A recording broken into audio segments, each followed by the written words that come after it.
শুনুন সম্মানিত উপস্থিতি, মহিলারা কপালে টিপ দিতে পাবে না। কপালে টিপ দেওয়া না যায় হারাম।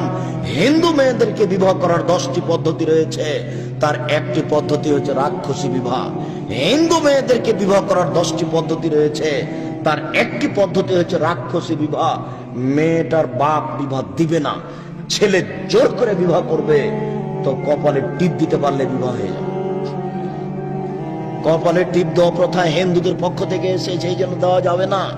শুনুন, ভুরু প্লাগ করতে পারবে না, ভুরু তুলে চিকন করা হারাম, এটা সৃষ্টির পরিবর্তন। ভুরু তুলে চিকন করা হারাম, এটা সৃষ্টির পরিবর্তন। দাঁত ছিলে চিকন করা হারাম, এটা সৃষ্টির পরিবর্তন। দাঁত ছিলে চিকন করা হারাম, এটা সৃষ্টির পরিবর্তন। আঁটো সাঁটো ব্রেসিয়ার পরে সে নিজেকে যুবতী দেখাচ্ছে, এটা হারাম। প্রয়োজনে সে ব্রেসিয়ার ব্যবহার করতে পারে, এটা তার প্রয়োজন। উঁচু স্যান্ডেল ব্যবহার করে সে নিজেকে লম্বা দেখাচ্ছে, এটা প্রতারণা, এটা হারাম।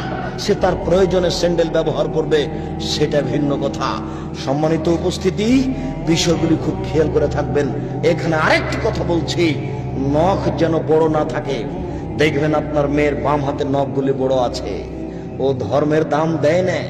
আপনারও একটা নখ বড় আছে, এরকম কুনীতি কেন? এত জঘন্য নীতি কেন? নিজে বুঝতে পারেন না যে আপনি মুসলিম? নবীগণের বৈশিষ্ট্য ছিল 10টি, সকল নবীর বৈশিষ্ট্য 10টি। এক কাসু সারেব, মোচ কেচি দিয়ে কেটে ফেলতে হবে, ব্লেড দিয়ে নয়। মোচ কেচি দিয়ে, গোফ কেচি দিয়ে কাটতে হবে, ব্লেড দিয়ে নয়। অফ লোহা, দাড়ি বড় করতে হবে, দাড়ি চেঁচে ফেলাও যায় না, দাড়ি ছোট করাও যায় না। দাড়ি চেঁচে ফেললে চোখের পাওয়ার কমে যাবে, দাড়ি চেঁচে ফেললে স্ত্রী মিলনের ক্ষমতা কমে যাবে, দাড়ি চেঁচে ফেললে সময়ে দাড়ি খোঁচ খোঁচে থাকবে, স্ত্রীকে খারাপ লাগবে, কষ্ট পাবে মুখে। বোকা মহিলা তো বুঝে না যে দাড়ি থাকলে কি হয়, এই জন্য দাড়ি চাচার তালে গেছে। ও তো বুদ্ধি নাই, ও তো সংসারও বুঝে না, ও খায় পায়খানা করে দিন কাটায়, এই তো তার হিসাব। দাড়ি চেঁচে ফেললে ও পুরুষের সাথে নারীর সাদৃশ্য হয়ে যায়, এটা অভিশাপ। দাড়ি চেঁচে ফেললে ও নারীর সাদৃশ্য হয়ে যায়, এটা অভিশাপ। 3, অজু গোসলের সময় গিরাগুলি ভালো করে ধৌত করতে হবে। 4, নাথু লেবেতে বগলের লোম উঠিয়ে ফেলতে হবে। নারী পুরুষ একই হুকুম। ব্লেড ব্যবহার করা ঠিক নয়, সুন্নাত বিরোধী আমল।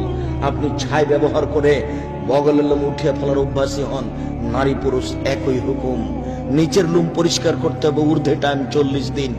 নারী পুরুষ একই হুকুম। 40 দিন পার হলে নারীও পাপী হবে, পুরুষও পাপী হবে।